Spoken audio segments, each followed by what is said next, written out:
Assalamualaikum warahmatullahi wabarakatuh. Halo, perkenalkan nama saya Depi Lestari, Prodi PGSD semester 5 kelompok 2 dengan NIM 2223025629 dengan dosen pengampu Bapak Profesor Dr. Bulkani MPD. Jadi, saya akan menjelaskan tugas mata kuliah evaluasi pembelajaran dengan 6 poin materi yang akan saya bahas. Oke, baik, di sini saya akan membahas yaitu ada 6 poin. Yang pertama, makna evaluasi pembelajaran. Yang kedua, fungsi evaluasi pembelajaran. Yang ketiga, manfaat evaluasi pembelajaran. Yang keempat, jenis evaluasi pembelajaran. Dan yang kelima, prinsip evaluasi pembelajaran, yaitu dan yang terakhir, tahapan evaluasi pembelajaran. Baik, di sini saya akan menjelaskan apa itu makna evaluasi pembelajaran. Evaluasi merupakan suatu proses yang sistematis dan berkelanjutan. Evaluasi adalah membandingkan tujuan, target, proses, dan hasil. Evaluasi pada hakikatnya adalah aktivitas yang dilakukan secara sistematis oleh evaluator untuk melihat keberhasilan suatu kegiatan yang dilakukan dengan cara membandingkan antara tujuan kegiatan dengan hasil yang telah dicapai oleh objek tertentu. Contohnya, evaluasi pembelajaran dapat dilakukan dalam berbagai bentuk, seperti tes pengetahuan, tes keterampilan, tes sikap, perbandingan kinerja sebelum dan sesudah pembelajaran. Baik, di sini saya akan menjelaskan fungsi evaluasi pembelajaran. Yang pertama, ada fungsi penilaian. Evaluasi pembelajaran berfungsi untuk menilai capaian hasil pembelajaran. Dari hasil evaluasi terhadap program pembelajaran, kita dapat menilai tercapai tidaknya tujuan program pembelajaran yang dilaksanakan. Contohnya, hasil penilaian adalah penempatan lulus dan tidak lulus, kompeten dan tidak kompeten, baik dan tidak baik, memuaskan dan tidak memuaskan. Contohnya, menilai pencapaian tujuan, yaitu ujian untuk mengukur penguasaan materi. Kemudian ada memberikan umpan balik, yaitu menilai tujuan dan memberikan feedback untuk perbaikan. Dan perencanaan pembelajaran, yaitu hasil penilaian digunakan untuk merencanakan langkah pembelajaran selanjutnya. Kemudian ada yang kedua, yaitu fungsi diagnostik. Evaluasi pembelajaran juga berfungsi sebagai cara atau teknik untuk mendiagnosa kesulitan dan perkembangan belajar peserta didik. Dari sisi kesulitan belajar, hasil evaluasi pembelajaran dapat digunakan untuk mengetahui jenis dan peringkat kesulitan belajar peserta didik. Contohnya, yang pertama ada tes awal, yaitu pretest, menilai pengetahuan siswa sebelum memulai materi baru. Yang kedua ada observasi, mengamati perilaku siswa untuk mengetahui kesulitan dalam pembelajaran. Kemudian ada kuis atau pertanyaan lisan untuk mengukur pemahaman siswa terhadap materi yang diajarkan. Kemudian ada penilaian formatif, yaitu memberikan umpan balik selama pembelajaran untuk membantu perkembangan siswa. Yang ketiga yaitu fungsi penempatan. Evaluasi pembelajaran juga dapat berfungsi untuk menempatkan peserta didik pada posisi tertentu, baik posisinya jika dibandingkan dengan peserta didik lain maupun terhadap standar tertentu. Contohnya, penempatan dalam kelompok, tes awal untuk menempatkan siswa dalam kelompok sesuai kemampuan. Kemudian ada menentukan tingkat kesulitan materi, menyesuaikan beberapa materi berdasarkan hasil evaluasi awal. Kemudian ada pemilihan metode pembelajaran, menentukan metode yang tepat sesuai kemampuan siswa. Kemudian ada rencana pembelajaran individual, membuat rencana khusus untuk siswa yang membutuhkan dukungan ekstra. Yang terakhir yaitu ada jalur pendidikan lanjutan, menentukan kesiapan siswa untuk melanjutkan ke tingkat berikutnya. Yang keempat ada fungsi motivasi. Evaluasi pembelajaran juga dapat berfungsi sebagai alat memberi motivasi belajar dan memberi semangat. Contohnya, misalkan nilainya turun, kita sebagai guru harus memotivasi peserta didik agar meningkatkan hasil belajarnya, agar mendapatkan nilai yang lebih baik dari sebelumnya. Baik, di sini saya akan membahas untuk poin yang ketiga, yaitu manfaat evaluasi pembelajaran. Yang pertama ada bagi peserta didik. Manfaat utama evaluasi pembelajaran bagi peserta didik adalah untuk mengetahui kemajuan dan hasil belajarnya, yakni sampai di mana tujuan-tujuan belajar peserta didik telah tercapai. Manfaat bagi peserta didik sebagai cara untuk memetakan kemampuan mereka, adanya keinginan untuk mencapai tujuan, posisi dan peringkat tertentu dalam belajar, akan mendorong peserta didik untuk mempersiapkan diri dengan lebih baik saat dievaluasi. Contohnya, yang pertama ada mengetahui pemahaman, yaitu siswa dapat mengetahui sejauh mana mereka memahami materi. Yang kedua, ada keterampilan berpikir kritis, yaitu melatih siswa untuk berpikir analitis. Berpikir analitis yaitu kemampuan untuk memeriksa informasi secara teliti, memecahkan masalah, dan membuat keputusan yang lebih baik. Kemudian yang ketiga ada refleksi diri, yaitu membantu siswa merefleksikan kemajuan dan area yang perlu diperbaiki. Yang keempat ada keterampilan sosial, yaitu menumbuhkan kemampuan bekerja sama. Yang kelima ada percaya diri, meningkatkan rasa percaya diri dengan hasil yang dihargai. Kemudian yang keenam, pengambilan keputusan, yaitu membantu siswa merencanakan langkah pendidikan selanjutnya. Yang kedua ada manfaat bagi guru. Manfaat bagi guru yang pertama ada menilai efektivitas pengajaran, yaitu mengetahui apakah metode yang digunakan berhasil. Kemudian yang kedua ada mengidentifikasi kebutuhan siswa, yaitu menemukan bagian materi yang perlu diperbaiki. Yang ketiga ada perbaikan pengajaran, yaitu memperbaiki dan menyesuaikan cara mengajar. Yang keempat ada perencanaan pembelajaran, yaitu merencanakan ulang pembelajaran berdasarkan hasil evaluasi. Yang kelima, refleksi diri, yaitu menilai kekuatan dan kelemahan dalam mengajar. Yang keenam, memotivasi inovasi, yaitu mendorong guru untuk mencoba pendekatan baru. Kemudian, menurut Widoyoko 2011, menyatakan bahwa terdapat 3 manfaat evaluasi pembelajaran bagi guru, yaitu yang pertama, mengetahui peserta didik yang mencapai kompetensi atau KKM yang diharapkan. Yang kedua, mengetahui tingkat ketepatan pengalaman belajar atau materi pelajaran yang diberikan.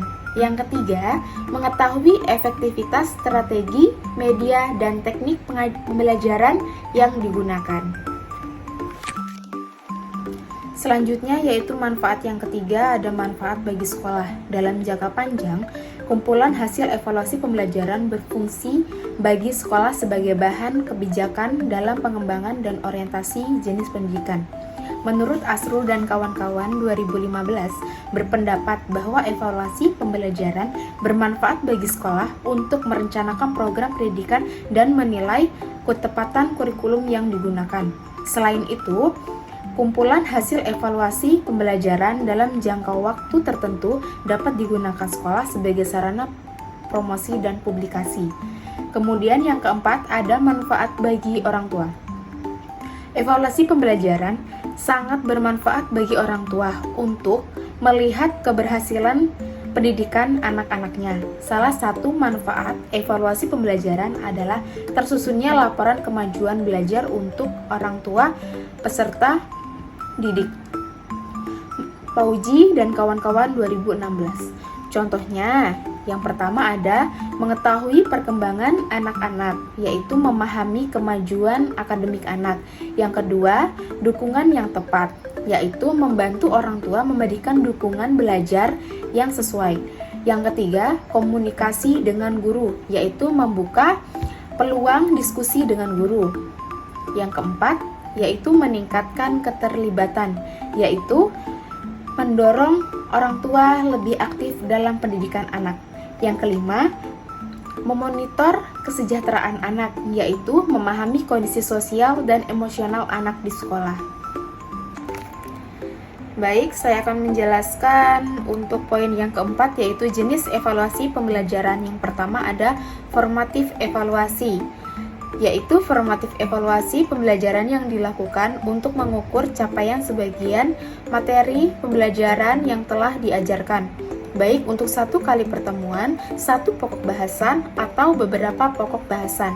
Termasuk jenis evaluasi formatif antara lain evaluasi yang diberikan pada akhir pembelajaran atau ulangan harian. Demikian pula evaluasi yang dilakukan pada saat proses pembelajaran berlangsung. Evaluasi formatif diarahkan untuk memperbaiki bagian tertentu atau sebagian besar pembelajaran menurut Arifin 2012. Untuk poin yang kedua yaitu sumatif evaluasi, yaitu sumatif evaluasi pembelajaran yang dilaksanakan setelah satu paket pembelajaran telah diberikan.